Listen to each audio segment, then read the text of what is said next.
Well, the other thing that was in that panel session that struck me was what Brent said, actually, in terms of individual responsibility and the journeys that we can go on to make a difference. And one of the great things about the Forum for the Future of Agriculture that I've had the privilege to experience over the years is just how many people are involved in trying to renew and reform the food and agriculture system. We all come at it from different perspectives, sometimes as individuals, sometimes as organizations. And so for our final part of this session before the break, it's really my great pleasure to introduce to you Eva Keretic, the singer-songwriter and food activist, who both in word and in song is going to share with us a little bit of her personal journey in terms of renewing the food and agriculture system and why she is so passionate about it. Hope you enjoy it. I would like to start by thanking the FFA organizers, the participants, and everyone listening out there trying to reform our global food system for the sake of our environment. You might be asking yourself what I'm doing on the stage and here at this forum, and so I'm going to start with a little story. Now, for that story, I need to start with two facts. One, I'm not a scientist, and two, 50 is the new 50. Yeah, it's half a century. And it's actually really a great thing. When I hit this milestone a couple years ago, I celebrated with an album release and a concert, and I thought, do I really want to travel down the roads that I had up until then? Or do I want to venture off into uncharted territories? Now, little did I know that would lead me to become an advocate for sustainable food reform. A lot of people, when they hit midlife, they start to reflect about their lives. And I thought, wow, I had really created a type of a comfort zone, and I needed to plan an escape. Now, the comfort zone is essentially a place where you feel safe, familiar, you have a routine, and age isn't even a factor when it comes to the comfort zone. In that place, dopamine and serotonin are released into your brain, and you're left with this life is good mindset. Now, when you step out of your comfort zone, you're confronted with anxiety, fear, and stress. And in that place, adrenaline is released into your brain. In the right dose, that can actually heighten and stimulate your brain's growth. So the truth of the matter is, the best things happen when you're right outside of your safety zone. So back in 1908, Robert M. Yerkes and John D. Dotson did studies, and they found that for a relative state of comfort, you get a steady performance. But in order to maximize your performance, you need a relative state of anxiety, a place where your stress levels are a little bit higher. And they called this place optimal anxiety. So I was still trying to figure out what I could do to leave my comfort zone. I'd been a singer-songwriter for many years, played on many different stages with different bands, but I had never played on the streets. And I thought, okay, that's what I'll do. And then I thought, to make that unpredictability just a little bit more exciting, I would go to cities that I'd never been to before. There are, of course, many cities in Germany. And so I thought, okay, I'll do it alphabetically. I will go A to Z through Germany. And that was about my plan. Okay, there I was, driving into my A town, Ascheberg. The voices in my head saying, what are you thinking? What are you doing? I persisted to find that there was no place to play in Ascheberg, no street pedestrian zone. And so I sat down on a bench by a lake, played through my set to random 5 people walking by. Naturally, from that town on, I thought, okay, I'm going to pick cities where there's a pedestrian zone. I started to choose to go on weekends when people were out. And I started to collect stories along the way. A, B, C, D, E. I'm in Elmshorn. It was a very cold day because my grand idea started at the end of fall. And there I was on a church, in front of a church in Elmshorn. And the cool thing about playing on the streets is that you get to observe the people in the city. And to the right-hand side, I saw a group of young men talking. They came over to me, and it turned out they were refugees. And one of them said, "When you started to sing, it went straight to my heart." And I thought, "Oh, that's a good idea for a song." And then from my left-hand side, an older man started coming towards me with something in his hand that he had bought at the €1 shop. And it turned out to be white fleece gloves. And he said, "Maybe if you cut the fingertips off, you might be a little bit warmer." And so, as songwriters tend to get inspired with things like this, I wrote a song.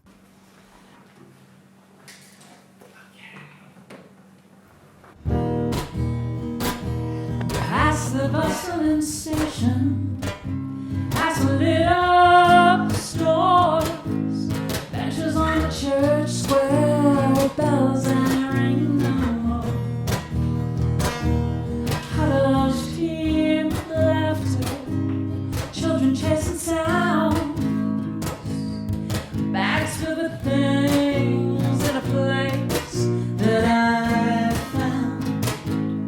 I wanna set down something straight from the heart, straight from the heart.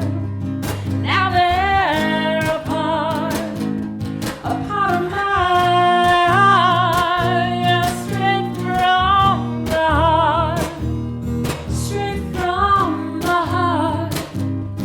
Now they're a part, oh yeah, a part of my heart. Naturally, from that point on, I was hoping that every city would have something special for me, some little act of human kindness.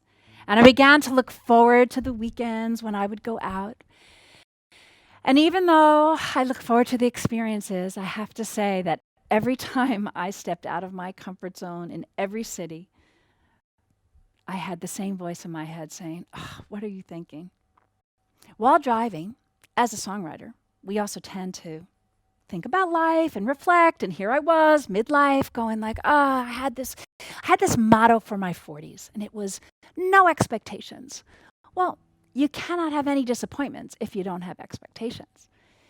But for my 50s, it wasn't really working anymore, and I'm on the road driving. I decided it was no regrets. And it sounds a little like this.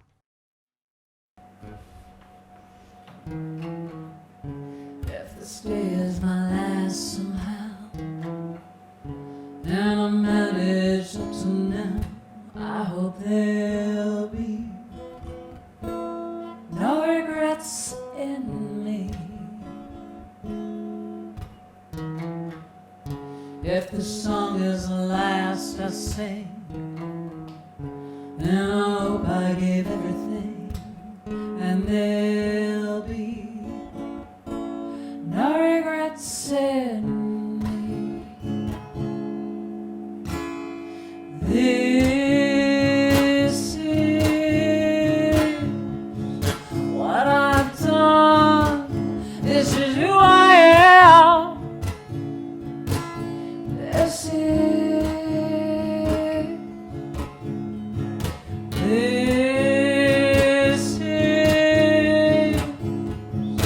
me alone. This is who I am. This is. So, I completed my A to Z through Germany. I wrote an album of songs, told a lot of stories, gave a concert, but it didn't end there. The next obvious progression was, of course, to do research into vertical farming and how I could create jobs for refugees. Yeah, makes sense. Little did I know that that decision would take me far, far outside of my comfort zone. I met Mark Buckley, who is a global food reformist, and he noticed my enthusiasm, asked me to join him on his mission with his projects. He introduced me to Al Gore and the Climate Reality Project. He took me to food and climate conferences around the world, and I was suddenly surrounded by all of these great people out there trying to make a difference in reforming our global food system. And I was very inspired. And then suddenly I found myself at the COP25 in Madrid as part of the food systems dialogue with David Nabarro, in a room filled with all kinds of experts and scientists. And I was partaking in finding solutions for our broken food systems, with a voice, of course, in my head saying, "What are you thinking?" But I'll tell you, at this point, this is what I'm thinking.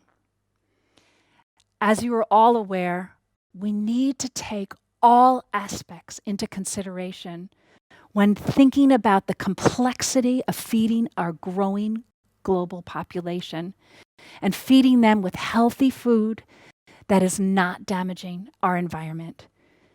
Our present farm-to-table reality is collectively causing the most damage to our planet.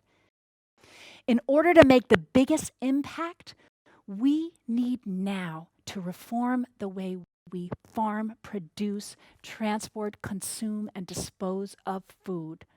The disturbing fact of the matter is that 70% of all of our freshwater resources go towards agriculture. And we have a 50% biodiversity loss in our freshwater systems. Half of all the habitable land on this planet is used for agriculture, and we already have 52% soil degradation through monocropping, tilling, pesticides. 80% of the deforestation on this planet comes from small-scale agriculture, and we have a 70% biodiversity loss on the planet so far. We also are contributing 29% of the greenhouse gas emissions into our atmosphere. And of those emissions, methane is the worst. Methane is created in landfills, in rice fields, and with our cattle production. And it's 80 times stronger at holding the heat in the atmosphere than CO2. When people ask me, "Oh gosh, it seems so hopeless," and they say, "What can I do?" I say, "Well, did you know that for 1 kilogram of red meat, we require 15,000 liters of water? And that's equivalent to 6 months of shower. So if you want to do something little, if you eat a little less red meat, you're doing something good for the planet." Now, being involved in all these doomsday scenarios, I decided to focus my energy on solutions, on innovations, on all of the new technologies out there that are so exciting, because we actually can create already and build a climate-resilient food system. If we accelerate the implementation of new technologies into a cohesive regenerative system, we can produce food without a carbon footprint. By creating a co-op of future food technologies, running it in a closed-loop system with green energy, we can change the status quo. And by having this kind of a production, we can actually allow our farmers in the field to adopt regenerative practices, agroforestry, and with that give back to our biodiversity, our soil's health, and the health of our atmosphere. I'm now a member of the Innovation and Research Committee at the Hamburg Chamber of Commerce, and I've convinced a team there, as well as some people from Project Together, to work on making this vision a reality. By creating a future food campus in Hamburg, where we could house vertical farming, biotech farming within a closed-loop system run on green energy, we can produce food without a carbon footprint. And we can educate the people. We can offer up a transparency from biodiversity to bioreactors and spread the awareness through solutions. Now, the dream is big, I know, but business as usual is not an option. So looking back, I wasn't aware that my first moves out of my comfort zone would take me on this journey and land me on this stage. But I really feel that by putting my time and energy into something where I'm putting into positive reform and trying to spread the awareness and to reform our food systems, that I'm in the right place. As you know, all big revolutions require collective action. I would like to thank you and commend you for all the work that you're doing in this field. Together, we can really make a difference.